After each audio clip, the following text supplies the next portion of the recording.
Jadi benar, Iran sedang mempersiapkan diri untuk kemungkinan terburuk. Mereka mempersiapkan diri menghadapi agresi. Namun perbedaannya adalah Iran sangat-sangat kuat. Mereka telah mempersiapkan diri selama 2 dekade.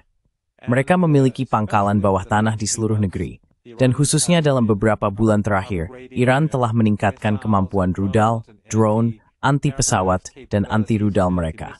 Sehingga ketika saatnya tiba, atau jika saatnya tiba, magsta kampering nyamdain lochis and hide scorat. And very accurately.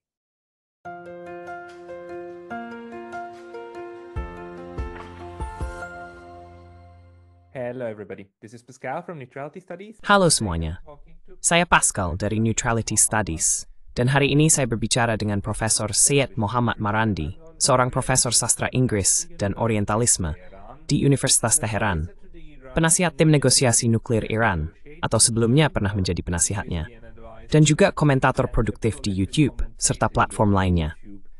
Profesor Marandi selalu memberikan sudut pandang penting dari Iran serta analisis realis. Jadi saya sangat senang beliau bersedia hadir daring. Profesor Marandi, selamat datang. To come online, Professor Marandi, welcome. Thank you. Terima kasih banyak telah setia. And just think. It's an honor. Well, it's great talking to you because you've got... Senang sekali berbicara dengan Anda, karena Anda memiliki pengalaman langsung tentang bagaimana rasanya terlibat dalam pembicaraan, negosiasi dengan Amerika Serikat. Meskipun, jika saya memahaminya dengan benar, Anda melakukannya pada negosiasi sebelumnya. Bisakah Anda memperbarui kami pertama-tama tentang apa yang sedang terjadi saat ini pada 6 Mei 2025 dalam negosiasi ini? Donald Trump memberikan tenggat waktu 2 bulan untuk mencapai pemahaman sebuah kesepakatan. Namun pada titik ini, setelah Trump sendiri keluar dari JCPOA, apa yang bisa kita harapkan atau apa yang diharapkan Iran dari negosiasi ini? What does Iran expect from these negotiations? That's a good question. I was a media advisor for the Itu pertanyaan yang bagus. 2015. Saya adalah penasihat media untuk pembicaraan nuklir pada tahun 2015 yang menghasilkan JCPOA. Dan 3 tahun lalu ketika pembicaraan itu dihidupkan kembali, saya juga menjadi penasihat media pada kedua kesempatan tersebut. Saya berada di Wina selama periode pembicaraan itu. Mekanismenya saat ini agak berbeda. Mereka tidak berinteraksi dengan media, dan saya sama sekali tidak terlibat tentu saja dalam substansi negosiasi. Yang bisa saya katakan sebagai jawaban atas pertanyaan Anda adalah bahwa Iran memiliki sejarah yang sangat buruk dengan Amerika Serikat, baik dengan atau tanpa Trump. Kesepakatan nuklir yang ditandatangani, JCPOA, adalah kesepakatan di mana pihak Iran langsung memenuhi kewajiban mereka, sedangkan Obama tidak pernah melakukan hal itu. To its obligations, whereas Obama never did that. He violated the deal from day one. Both the spirit. Dia melanggar kesepakatan sejak hari pertama. Baik semangat maupun substansi dari kesepakatan itu telah dilanggar oleh Amerika Serikat. Sebagai contoh, Bank Sentral Iran sama sekali tidak pernah bisa melakukan transaksi internasional selama masa jabatan Obama, selama masa kepresidenannya setelah kesepakatan itu. Di antara pelanggaran lainnya, perluasan rezim sanksi terus berlanjut di bawah Obama. Dan kemudian ketika Trump menjabat, tentu saja dia pada akhirnya membatalkan kesepakatan itu. Jadi, Iran tidak memiliki rekam jejak yang baik dengan Amerika Serikat. Dan ini bukan hanya soal kesepakatan nuklir. Secara harfiah, dalam setiap isu yang dinegosiasikan dan disepakati antara Iran dan Amerika dalam 40-an tahun terakhir, di setiap kasus, Amerika Serikat melanggar bagiannya dalam perjanjian. Every single instance, the United States violated its side of the bargain. That's just how they work. Begitulah cara mereka bekerja. Jadi, saat ini kedua pihak sedang melakukan pembicaraan tidak langsung atas desakan pihak Iran. Di bawah pemerintahan Biden, pembicaraan Iran dengan Amerika Serikat berlangsung secara tidak langsung, dan mereka bersikeras bahwa model ini harus tetap digunakan, kecuali Amerika Serikat mengubah perilakunya. Kecuali ada perubahan nyata dalam cara Amerika memperlakukan Iran, pembicaraan akan tetap tidak langsung. Itu suatu saat Amerika menunjukkan ikaik dan membuktikan bahwa mereka benar-benar ingin mengubah hubungan ini, maka situasinya bisa berubah. Namun sejauh ini, kami tidak distorsi hampir. But so far we don't see any sign of that. Now, Trump has said many different things to Sekarang, Trump telah mengatakan banyak hal berbeda kepada orang-orang yang berbeda. Begitu juga dengan orang-orang di sekitarnya. Dan itu menyebabkan banyak kebingungan. Karena Iran tidak akan menegosiasikan sekutunya. Iran tidak akan menegosiasikan kemampuan pertahanan dan ofensifnya. Kemampuan konvensionalnya adalah urusan orang Iran, bukan orang Amerika. Bukan hak mereka untuk berkomentar atau mengambil keputusan tentang isu-isu tersebut. Orang Iran hanya akan menegosiasikan program nuklir. Dan apa yang akan dinegosiasikan akan berada dalam kerangka hukum internasional. Dengan kata lain, Iran tidak akan menegosiasikan kedaulatannya dan haknya untuk memiliki program nuklir damai yang mencakup pengayaan nuklir. Jadi jika Amerika Serikat ingin mendapatkan jaminan bahwa Iran tidak sedang mengembangkan senjata nuklir, itu bisa dilakukan.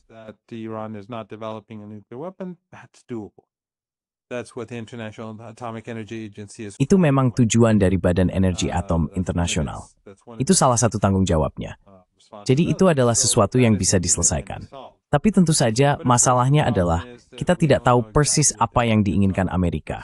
Karena kadang-kadang berubah setiap hari. Kadang-kadang, dalam satu wawancara terbaru Trump, kita melihat dia mengatakan hampir dua hal sekaligus. Di satu sisi dia mengatakan, Iran seharusnya tidak memiliki program nuklir. Itu tidak akan terjadi. Di sisi lain, to move forward, di sisi bikaf program stand nuklear blitzrange, atau sixes teruklah. Tiap mentawawana, dan itu bisa go the most in inching. So I'm not quite sure what he said, but the point is that he says different things.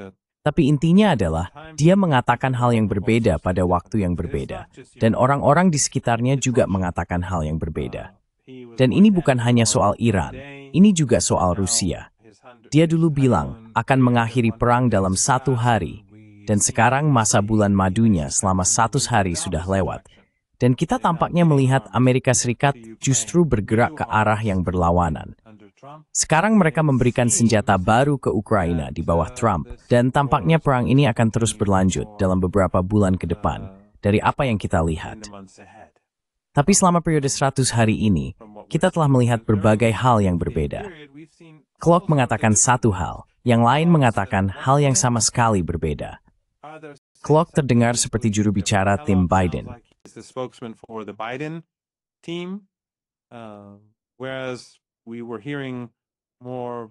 Sementara itu, kami mendengar hal-hal yang lebih masuk akal dari orang-orang di sekitar Trump, termasuk Witkoff.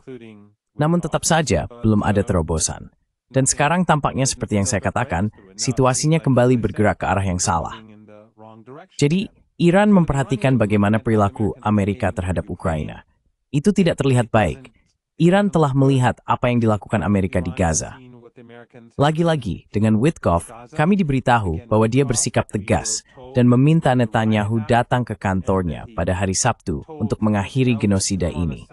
Kami sempat memiliki gencatan senjata. Kami melihat adanya gencatan senjata.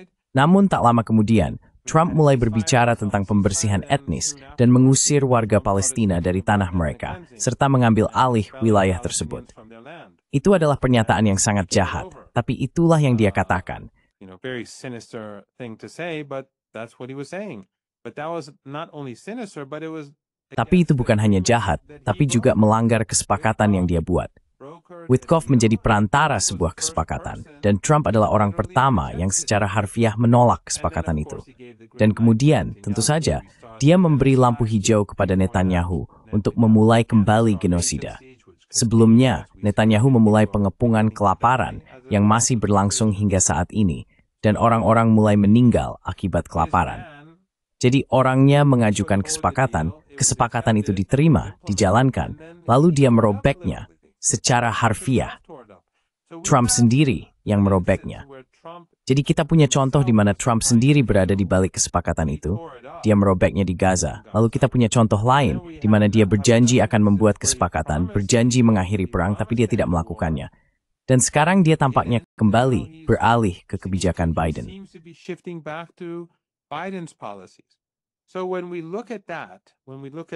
Jadi ketika kita melihat itu, ketika kita melihat Ukraina, lalu kita membandingkannya dengan Gaza dan genosida di Gaza, itu sungguh tak bisa dipercaya. 19 bulan genosida di depan mata dunia, dan mereka terus melakukannya tanpa rasa malu, sementara media barat diam saja, dan para elit barat berpaling muka. Tapi bagaimanapun juga, ketika kita melihat kedua kasus ini, lalu kita melihat inkonsistensi dalam apa yang dikatakan Trump dan orang-orang di sekitarnya tentang kesepakatan nuklir Iran, mustahil bagi kita untuk menebak kemana arah semuanya pada akhirnya. Dan bahkan jika kita memang mencapai kesepakatan dengan Trump, misalnya ada semacam terobosan, Witkoff datang.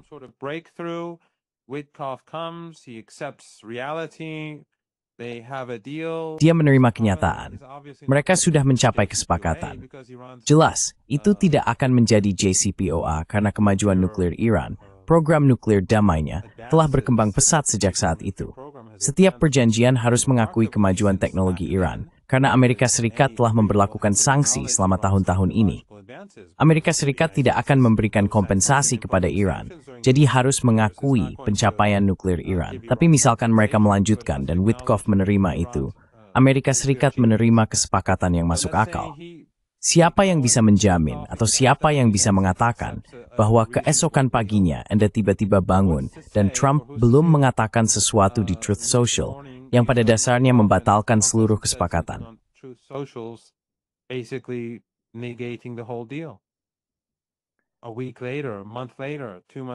Seminggu kemudian, sebulan kemudian, 2 bulan kemudian, jika tiba-tiba dia berkata, "Saya tidak menerima kesepakatan ini.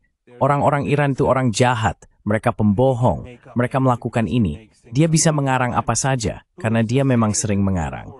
Siapa yang bisa menjamin bahwa dengan demikian, kesepakatan yang sudah ditandatangani akan bertahan? Inilah masalah yang harus dihadapi oleh pihak Iran. Itulah sebabnya para pejabat senior Iran mengatakan bahwa pemerintah, administrasi, dan masyarakat harus tetap menjalankan aktivitas seperti biasa selama negosiasi berlangsung. Karena kita tidak tahu apa yang akan dilakukan oleh pihak Amerika. Saya rasa orang Amerika sendiri juga tidak tahu apa yang akan mereka lakukan.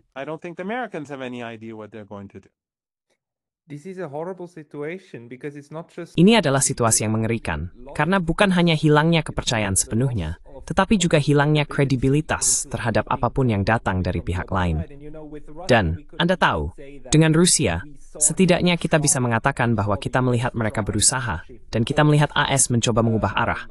Maksud saya, sulit untuk mengatakan bahwa pengiriman Witkoff tidak setidaknya dimaksudkan dengan cara yang juga dipahami oleh Rusia. Bahwa oke, baiklah, kita akan mencoba. Tapi dengan Iran, ceritanya benar-benar berbeda, bukan? Ini bersifat otoriter, memaksa, dan ada tenggat waktu 60 hari atau tidak sama sekali. Ini adalah pola pikir dan kerangka yang benar-benar berbeda. Dan tentu saja, kita melihat pengaruh Israel dalam upaya. Bukan hanya itu, dan sebagai catatan tambahan, media barat tidak hanya menutup mata terhadap genosida.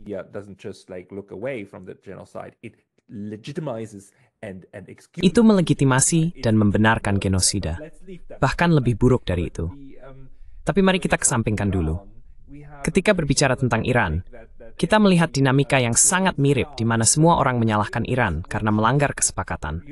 Padahal JCPOA jelas-jelas dibatalkan oleh Amerika Serikat. Lalu Mike Pompeo bahkan punya keberanian untuk menuntut agar Iran tetap mematuhi kesepakatan itu, karena masih berlaku dengan Prancis, Jerman, dan yang lainnya.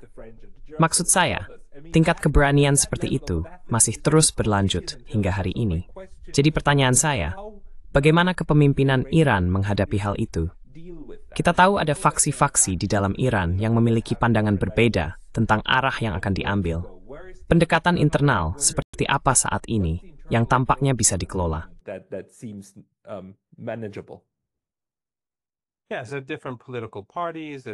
Ya, memang ada berbagai partai politik, ada berbagai pandangan politik.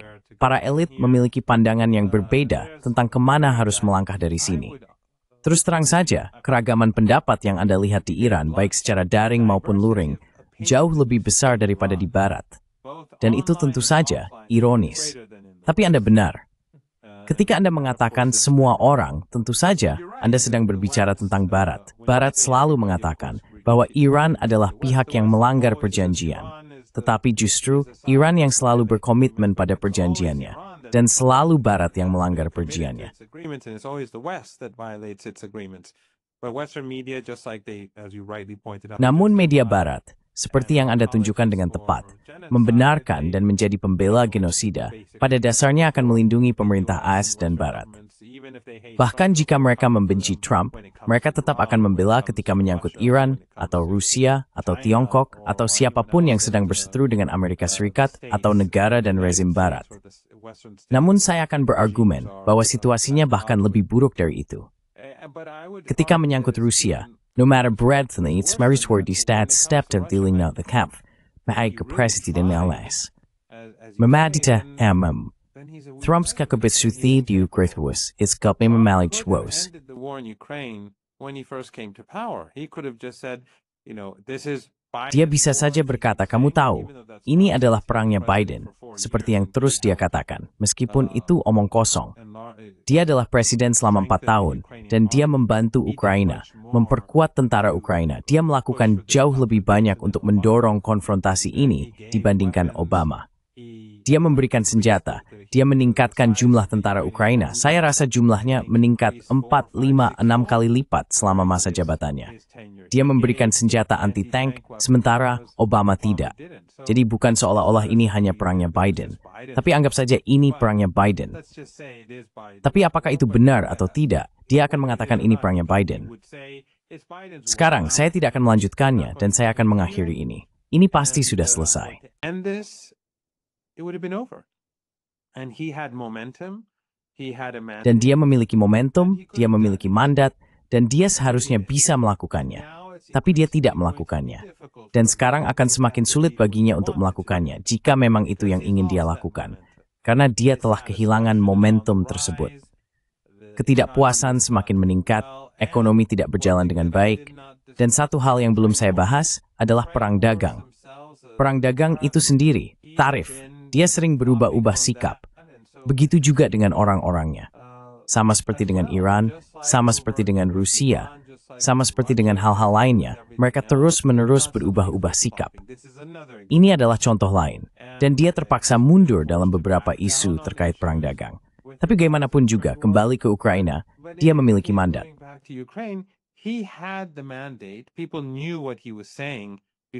Orang-orang sudah tahu apa yang dia katakan sebelum pemilu, tapi dia memilih untuk tidak mengambil langkah itu.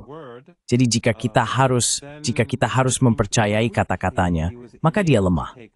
Dia tidak mampu mengambil langkah-langkah yang diperlukan untuk mengakhiri perang. Rusia mengajukan tuntutan. Dia bisa saja menerimanya. Dia bisa saja mengakhiri semuanya. Dan sekarang kita akan melihat lebih banyak pertumpahan darah karena dia menunda-nunda. Dan dia memilih Kellogg yang hanya bicara saja. Kita semua tahu apa yang dia katakan tidak dapat diterima oleh Rusia. Dan Rusia berada di atas angin. Jadi ini cukup buruk. Tapi Iran, mereka akan terus menjalankan bisnis seperti biasa. Iran tidak akan diintimidasi oleh Amerika Serikat. Militer Iran sedang mempersiapkan diri untuk kemungkinan konflik.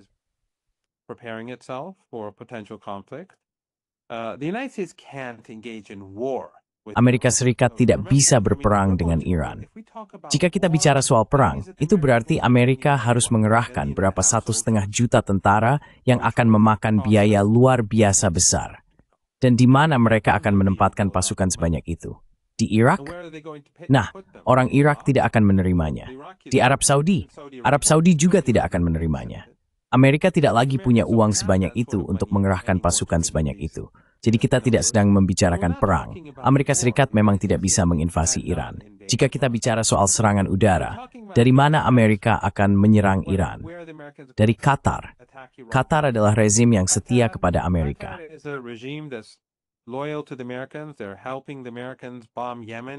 Mereka membantu Amerika membombardir Yaman saat ini juga. Mereka membantu membunuh rakyat Yaman, perlawanan di Yaman, yang mendukung rakyat Gaza.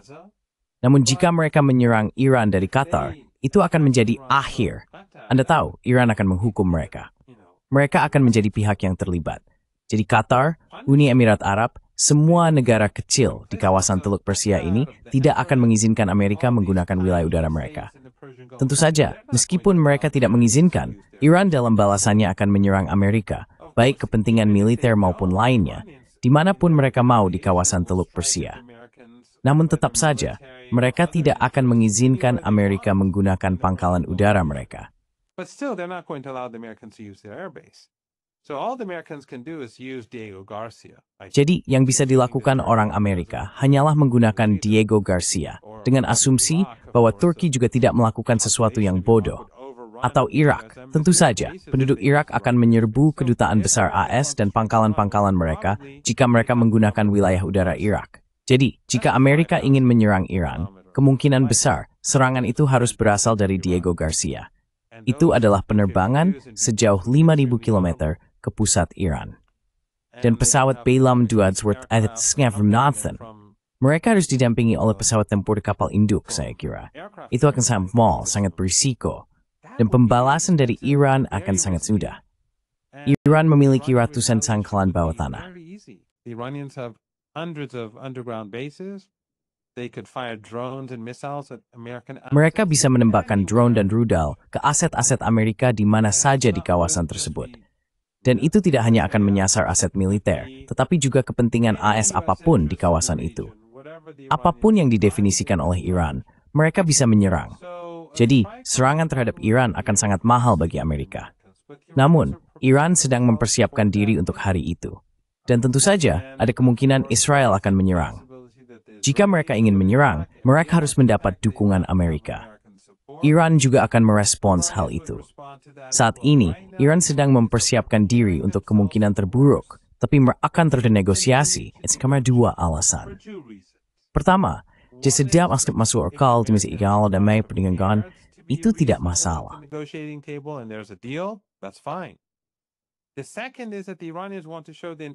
Yang kedua adalah bahwa Iran ingin menunjukkan kepada komunitas internasional bahwa jika ada masalah, itu bukan karena mereka.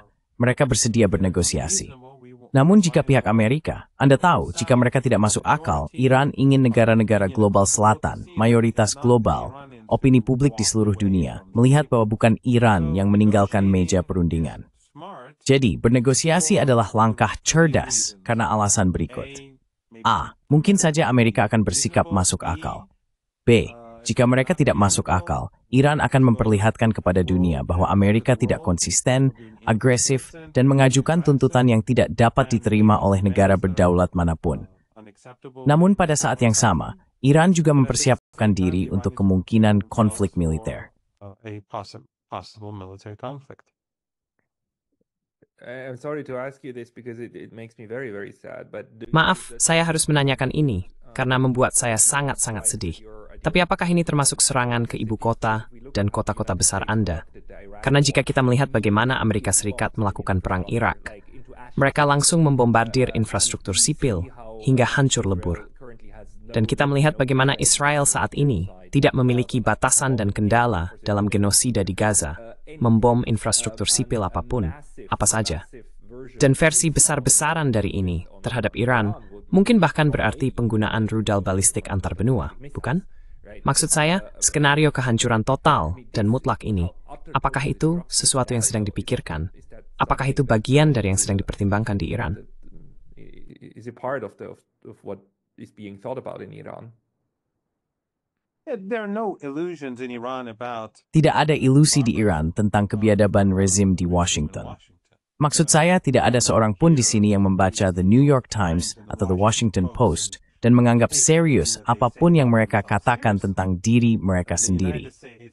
Amerika Serikat dan Barat secara umum telah memperlihatkan jati diri mereka, yakni para penguasa politik Barat, dan menunjukkan bahwa mereka adalah rezim paling biadab dan terbelakang di planet ini. Dan anak muda Amerika serta anak muda Eropa telah berbalik menentang penguasa politik ini karena mereka melihat apa yang dilakukan, baik itu di Gaza. Karena apa yang terjadi di Gaza tidak mungkin terjadi tanpa dukungan dari Barat.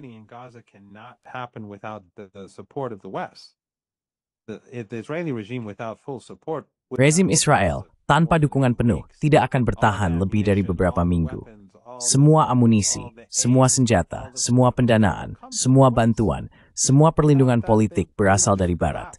Tanpa itu, mereka akan runtuh besok, atau mulai runtuh mulai besok. Di sisi lain, seperti yang Anda tunjukkan, Amerika di Irak menyerang target sipil. Itulah yang mereka lakukan di Yaman. Mereka tidak bisa menghancurkan basis bawah tanah Ansarullah. Mereka gagal. Max Requiemada Medzat, saya The Wall Street Journal yang menyampaikan, si iwa yang kurukan membombohan. Mereka membombohan sipil. They bomb ports, they bomb civilian ports. And the Western media will be apologetic about it and say that Dan media barat akan bersikap apologetik tentang hal itu dan mengatakan bahwa ini adalah kamp, kubu, atau basis Ansarullah, sama seperti yang mereka lakukan di Lebanon. Ketika Israel membombardir target sipil di Beirut, saya ada di sana selama minggu pertama perang. Dan ketika Said Hassan Nasrallah menjadi target, saya secara harfiah saya kira kurang dari 1.000 meter jauhnya. Ketika mereka membom blok apartemen bertingkat tinggi, jurnalis media barat yang berbasis di Lebanon akan menyebutnya sebagai kubu atau basis Hizbullah. Meskipun kameramen, sopir, dan produser mereka hampir semuanya orang Lebanon. Tidak pernah istekta siningguran tebet. Almost all Lebanese. Some of them lived in these neighborhoods. They knew very well that they were just targeting. Mereka sangat tahu bahwa mereka hanya menargetkan gedung-gedung sipil dan berusaha membunuh orang-orang biasa untuk menekan Hezbollah. Itulah yang mereka lakukan di Yaman. Kita semua tahu ini. Tapi media barat akan berbohong. Mereka akan berbohong. Ingat, di awal genosida di Gaza, ketika mereka mengebom rumah sakit dan media barat mencoba menyalahkan perlawanan, mengatakan bahwa ratusan orang tewas dalam serangan itu, dan bahwa salah satu roket mereka salah tembak. Case Madau, the story yang bercil do rumah sakit whereupun bin iflate dari rumah sakit, dan membunuh seorang. Tapi menarok research bro yang membeda lazins Israel. Western media would lie because they wanted to help the Israeli regime. Tapi kemudian kita melihat mereka benar-benar menghancurkan semua rumah sakit. Mereka membunuh semua anak-anak yang ada di inkubator. Mereka membiarkan mereka mati di sana. Tapi sekarang semua itu sudah dianggap normal.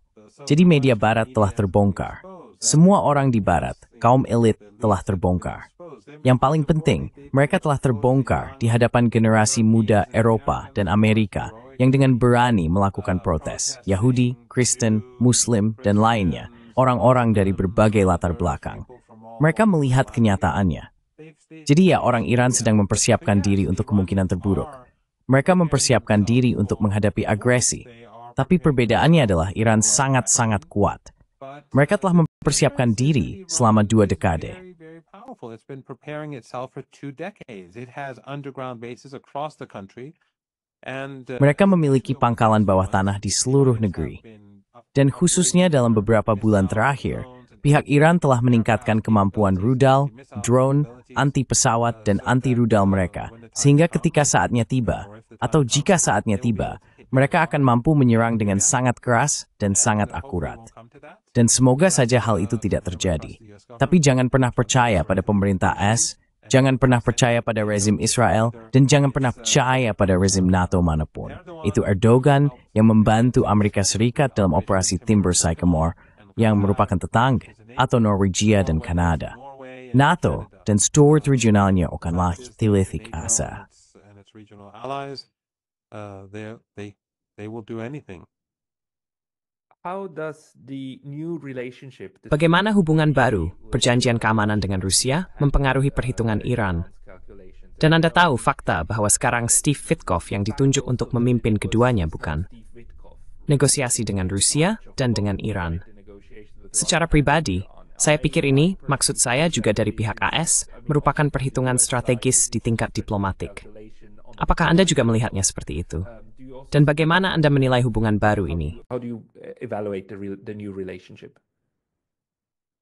Well, the very fact that the Persian media Fakta bahwa media Persia yang dimiliki oleh Barat, dan ada puluhan saluran televisi, puluhan entitas media daring, serta benar-benar pasukan operator daring yang bekerja dari Albania dan tempat lain yang berusaha mengganggu hubungan Iran-Rusia, menunjukkan bahwa Barat sangat khawatir dengan semakin eratnya hubungan Iran-Rusia. Namun, bukan hanya Iran dan Rusia, ini juga tentang Iran dan Tiongkok. Terutama setelah Trump berkuasa dan memulai perang dagang, hubungan Iran dan Tiongkok terus berkembang. relationship between Iran and China which has always been growing, it's growing much faster. So the Pertumbuhannya jauh lebih cepat. Perang proksi di Ukraina, perang dagang dengan Tiongkok yang dimulai pada masa pemerintahan Trump pertama, semua ini telah menjadi katalis yang mendorong hubungan antara Iran, Rusia, dan Tiongkok berkembang sangat pesat. Dan hubungan itu tentu saja bersifat militer. Ada komponen militer yang kuat di dalamnya. Namun hubungan itu juga bersifat komprehensif. Ada aspek ekonomi, ada aspek budaya. Aspek ekonomi mungkin yang paling penting. Tentu saja, Hemeng koridor transportasi utara-selatan. Itu kunci bagi hubungan masa depan antara Iran dan Rusia. Koridor itu, tanpa harus bergangan NATO, lenas dengan Mediterania.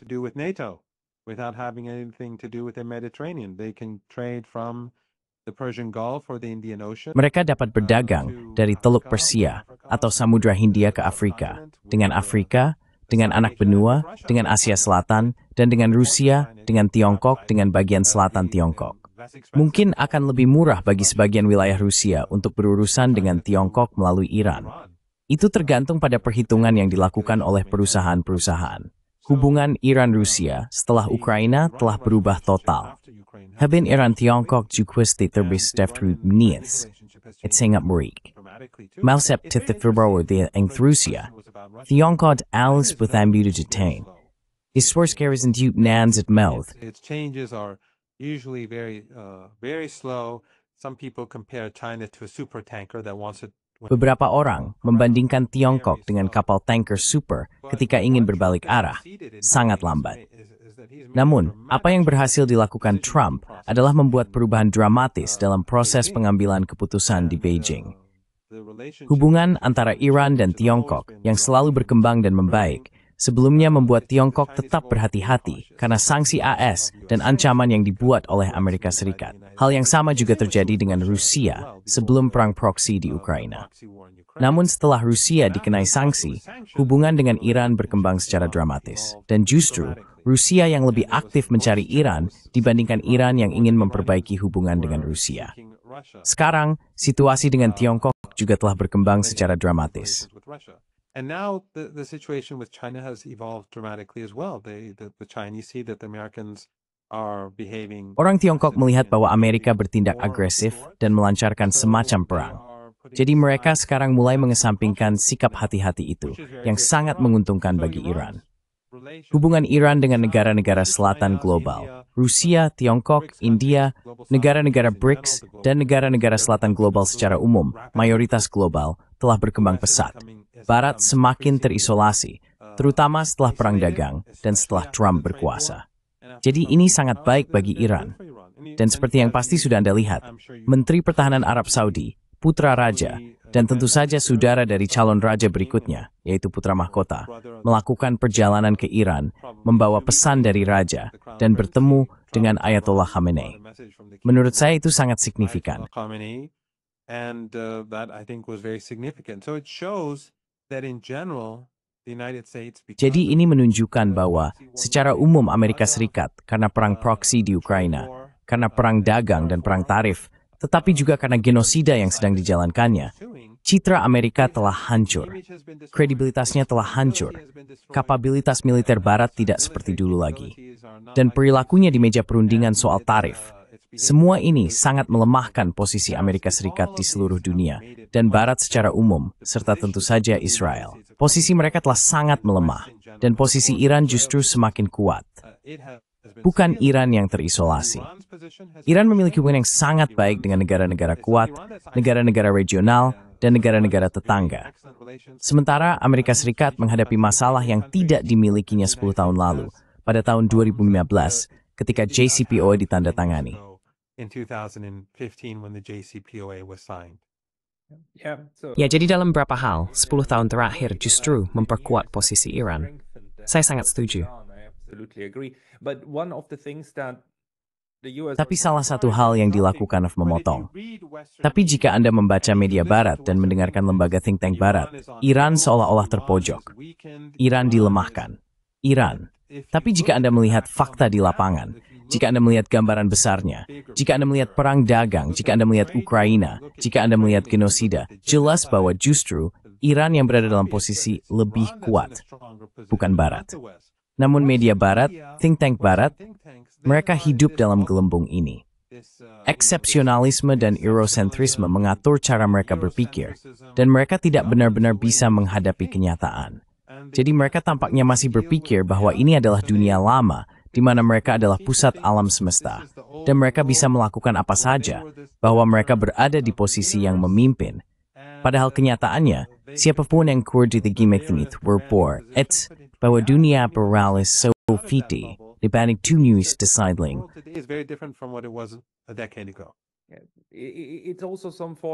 Ini juga semacam masalah psikologis massal yang sangat aneh, di mana ada kebutuhan terus-menerus untuk berbicara dengan dua sisi mulut sekaligus. Karena di satu sisi, Iran adalah ancaman terbesar bagi keamanan yang pernah ada di dunia, dan akan melahap Israel besok jika bukan karena Amerika Serikat. Di sisi lain, Iran begitu lemah sehingga akan runtuh dalam 2 hari, bukan? Kewiharjan is anggap maritespaan, membenarkan jangka panjang seperti ini. Tepat sekali. Tepali. Exactly. And it's not just Iran, by the way. Do you see the same? Dan ini bukan hanya tentang Iran, omong-omong. Anda melihat paradoks yang sama dengan Tiongkok dan Rusia. Orang-orang Rusia katanya sampai membongkar mesin cuci untuk mengambil chip, dan mereka putus asa. Tapi di sisi lain, mereka akan menguasai Eropa, mereka akan menaklukkan Eropa. Tiongkok, mereka butuh kesepakatan, mereka putus asa, mereka sedang hancur, ekonomi mereka tidak akan bertahan. Tapi jika kita tidak menahan mereka, Tiongkok akan menguasai segalanya. Dalam kasus Tiongkok, sebenarnya agak berbeda, hanya karena lawan Trump ingin menunjukkan bahwa dia gagal dalam perang dagang. Tapi tetap saja, paradoks dengan Tiongkok itu ada. Para penentang Trump di satu sisi ingin mengkritiknya, tapi di sisi lain, mereka juga tidak ingin membuat Tiongkok terlihat kuat. Jadi mereka berada dalam posisi yang sangat sulit saat ini. Tapi tetap saja, paradoks itu ada.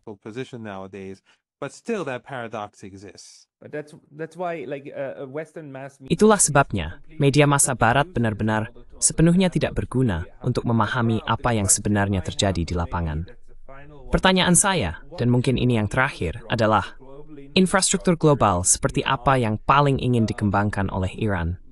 Karena Anda sangat menderita akibat sanksi perbankan ini, bahkan bank-bank di luar Iran, termasuk bank-bank Tiongkok dan sebagainya, tidak mau berurusan dengan Iran karena mereka akan terkena sanksi sekunder, bukan? Dan itu adalah alat yang sangat-sangat efektif sekaligus jahat untuk digunakan. Jadi, sistem perbankan alternatif tentu saja merupakan salah satu infrastruktur global yang dibutuhkan. Apalagi infrastruktur lain yang menurut pengalaman Iran bisa dikatakan itulah yang kami butuhkan.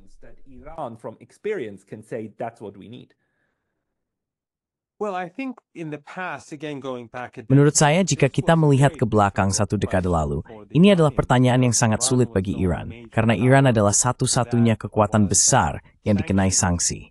Maksud saya memang ada negara lain juga, Venezuela, Kuba, Suriah, Nicaragua, terutama Venezuela dan Kuba, serta negara-negara lain di kawasan ini, di Afghanistan, Irak juga masih. Amerika mengendalikan keuangan Irak. Sungguh luar biasa bagaimana mereka tidak mau melepaskannya. Meskipun Saddam sudah lama mati dan pemerintah Irak sekarang bersahabat dengan Amerika Serikat, tetapi Amerika tetap menahan uang Irak. Sungguh luar biasa bagaimana perilaku kekaisaran dan bagaimana media barat tidak mengatakan apa-apa tentang hal itu. Namun sekarang, setelah perang di Ukraina, semuanya berubah.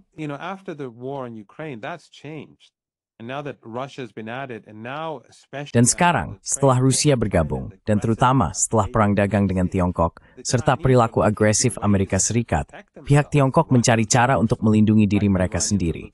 Rusia tentu saja, seperti halnya Iran, mencari cara untuk menghindari institusi keuangan Barat dan dolar AS. Jadi keseimbangan kekuatan telah bergeser. Dan tentu saja, kekuatan-kekuatan besar sedang mencari jalan keluar. Sekarang ada BRICS tentu saja. Seperti yang pasti sudah sering Anda bahas di acara Anda. Semua ini baik. BRICS, Organisasi Kerjasama Shanghai. Namun pada akhirnya, Iran tidak akan menunggu BRICS, begitu juga Rusia dan Tiongkok. Karena negara-negara seperti India, mereka tidak cukup kuat untuk menghadapi Amerika Serikat. Negara-negara seperti Brasil, mereka sangat rentan terhadap Amerika Serikat. Jadi BRICS memiliki kesulitannya sendiri. And so Iran will pursue. Jadi tentu saja Iran akan mengejar keanggotaan BRICS. Iran sekarang sudah menjadi anggota sama seperti Iran juga menjadi anggota Organisasi Kerjasama Shanghai. Namun, Iran dan Tiongkok, Iran dan Rusia, Iran dan negara-negara tetangga, serta kekuatan lain akan mencari berbagai cara untuk membuat rezim sanksi yang diberlakukan oleh Amerika Serikat menjadi kurang efektif. Dan kita sedang bergerak ke arah itu. Bagaimanapun, saat ini Amerika Serikat memiliki kontrol yang jauh lebih sedikit atas apa yang dilakukan Iran dengan minyaknya dibandingkan 1 dekade lalu. Dalam 3 tahun terakhir, di bawah Presiden Raisi yang telah wafat, Iran mampu meningkatkan produksi minyaknya dan menjual minyaknya. Dan itu masih berlangsung hingga hari ini, meskipun Trump memberlakukan sanksi sekunder terhadap Iran. Namun Iran tetap menjual minyak dan barang-barang lainnya. Jadi jelas orang-orang Iran menemukan solusi, begitu juga Rusia, begitu juga Tiongkok, dan begitu juga negara-negara lain. Meskipun mereka mungkin tidak membanggakan Cheng. Although they may not be bragging about it. And I think that as we move forward and as the United States continues to behave. Dan saya pikir seiring kita melangkah maju, dan Amerika Serikat terus bertindak secara tidak masuk akal, serta ekonomi Amerika Serikat menuju kesulitan yang lebih besar, dan Barat semakin terpecah dalam berbagai cara, akan semakin populer bagi negara-negara di selatan global, mayoritas global, untuk menggunakan mekanisme perdagangan yang tidak rentan terhadap Amerika Serikat. Jadi saya optimis tentang masa depan, terutama karena teknologi telah mengubah segalanya. Teknologi blockchain, AI, berbagai teknologi yang ada saat ini dan yang sedang dikembangkan, menurut saya akan sangat cepat mengubah sifat perdagangan global. Dan lembaga keuangan Barat, dengan atau tanpa sanksi, sampai akhirnya, banyak yang mengatakan mereka akan menjadi usang. Ultimately, many are saying they're going to become obsolete. Even Trump Jr. Bahkan Trump Jr., saya rasa baru beberapa hari yang lalu, mengatakan bahwa bank-bank Barat akan menjadi usang di tahun-tahun mendatang jika mereka tidak berubah secara drastis. Jadi saya optimis bahwa dengan teknologi baru, dengan pergeseran keseimbangan kekuasaan di seluruh dunia, dan dengan insentif yang dimiliki negara-negara yang menjadi target Amerika Serikat, yang sekarang hampir mencakup semua orang, termasuk Kanada, Eropa, dan Meksiko. Dengan semua perubahan ini, Amerika Serikat pada dasarnya telah menjadi katalisator terbesar dalam mendorong dunia menjauh dari dolar AS dan institusi keuangan yang dikendalikan oleh Amerika Serikat. Jadi mungkin akan butuh waktu untuk mencapai tujuan kita, tetapi tampaknya kita sedang bergerak ke arah itu, dan kita sudah melihat tanda-tanda keberhasilan. Ya, itulah mengapa hal yang paling penting adalah menghindari perang, karena hal-hal tersebut sangat menghancurkan. Saya berharap situasi tetap stabil, dan saya sangat berterima kasih atas waktu Anda. Profesor Marandi, jika orang ingin membaca karya Anda, apakah mereka harus mengunjungi halaman tertentu tempat Anda mempublikasikan tulisan?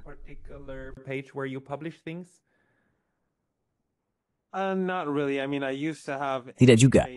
Maksud saya, dulu saya punya akun Facebook, dunia bebas sudah menghapusnya untuk saya. Dan saya juga punya akun Instagram, dan dunia yang beradab juga menghapusnya. Sekarang saya hanya punya akun Twitter, yang jelas-jelas di shadow ban. Tapi untuk saat ini, itu aja yang saya punya. Saya akan cantumkan itu di tautan di bawah. Dan semua, Profesor Marandi untungnya sering tampil di banyak saluran. Kami sangat berterima kasih atas analisis Anda. Terima kasih, Profesor Marandi. Dan saya berterima kasih karena berseringmu. Merupakan suatu hormatan besar, dan saya berharap Anda selalu pendidikan semua dan semuanya. All do very well. Semai, sampai jumpa waktu.